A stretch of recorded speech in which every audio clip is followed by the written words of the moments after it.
Welcome to week 12 of the QUT Design Lab series of videos supporting our program based on Wendy Laura Belcher's second edition of Writing Your Journal Article in 12 Weeks.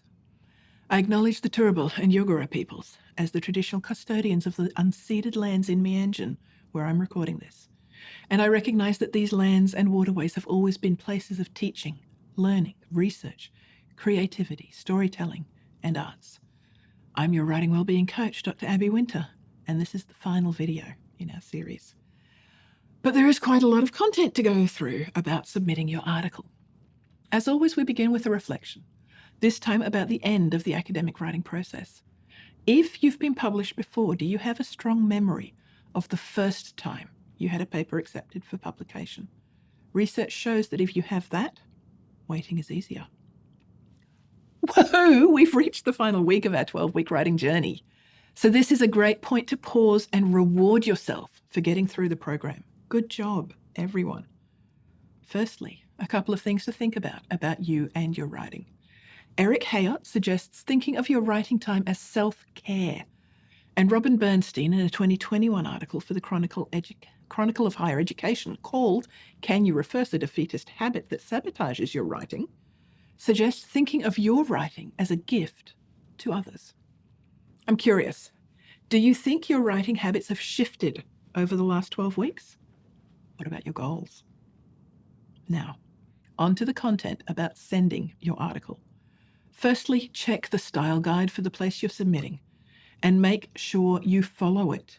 You want your piece to look like something they'd published. Most important is to check that your references are in their house style, but also check things like punctuation, e.g. the Oxford or terminal serial comma, and spelling, UK versus USA. And remember, you can customize your grammar checker in Microsoft Word to do things like quotation marks, where doubles are a USA convention and singles are a UK convention, to use N dashes in place of number ranges, and to catch misspellings to referenced authors. Have you ever customized your Word? I will often add the correct spelling of an author so that it always finds any misspellings. Add some form of cover letter, even if it's only a note in the submission form, to personalize your submission.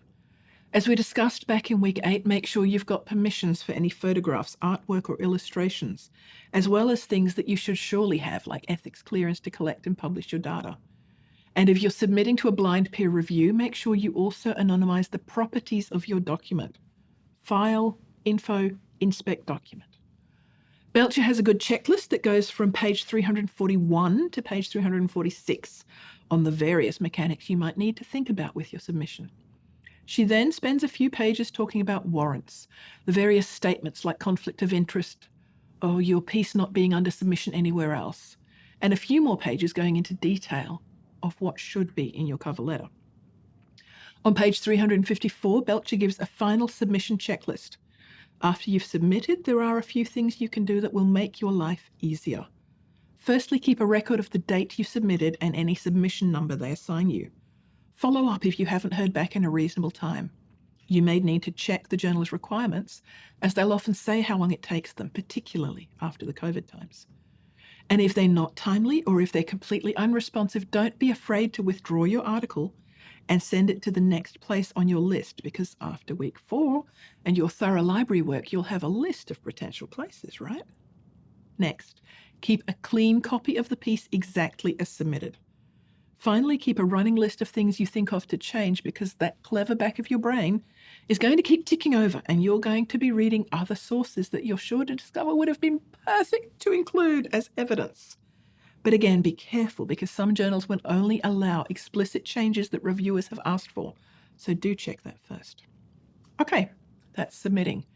If you tweet at Wendy Belcher, hashtag 12 capital W, EEK, capital A, article, capital S, sent, when you submit your article, she'll tweet you congratulations, which is nice.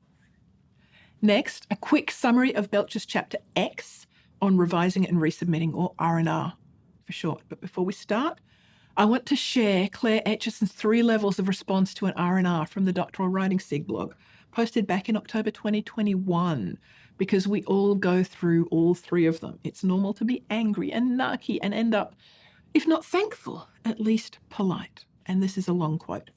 Step 1, a mantra for self for letting off steam. I am gobsmacked, frustrated, and outraged by your review. Clearly you didn't read my work carefully, or perhaps you were biased from the outset. Otherwise you would have noticed what you criticize is there on pages 1, 3, 7, 10 to 15. Yes, I did read that text, even if you don't refer to it. Yes, of course I do know that literature. It's not my problem if you don't understand my research approach. Perhaps you've never heard of the technique before.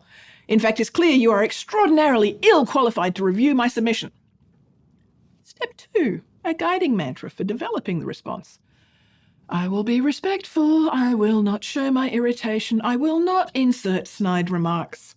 I will not pretend to address the feedback by A, simply ignoring what I don't like in the hope you won't notice. B, saying I have made changes where I haven't.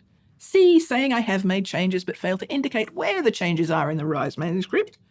D, coming up with a whole new idea or approach not related to any of the reviewer comments. Step 3, a sober objective mantra for responding to reviewers. Thank you for your time and expertise. You've given me insight into what might be troublesome for readers.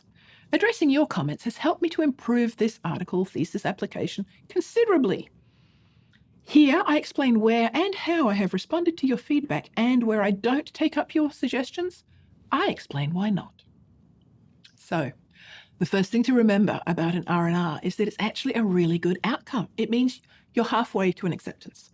But it's also important to remember that although peer review is subjective and maybe biased, it's not personal. And research shows that it does improve articles. If you're lucky, your editor will send you some guidance on how to approach the reviews, because reviewers will often give long and detailed comments on worthwhile articles. And hopefully, you know that you don't have to make every change that the reviewers suggest. Belcher has a lovely quote on page 363. Don't write for the genius readers who will spend 11 hours poring over your article. Write for the slightly distracted scholars who skim parts of your article. It's your job to prevent people from reading your article in stupid ways. Belcher's next set of suggestions are around the process of making the changes to your piece that the reviewers have recommended.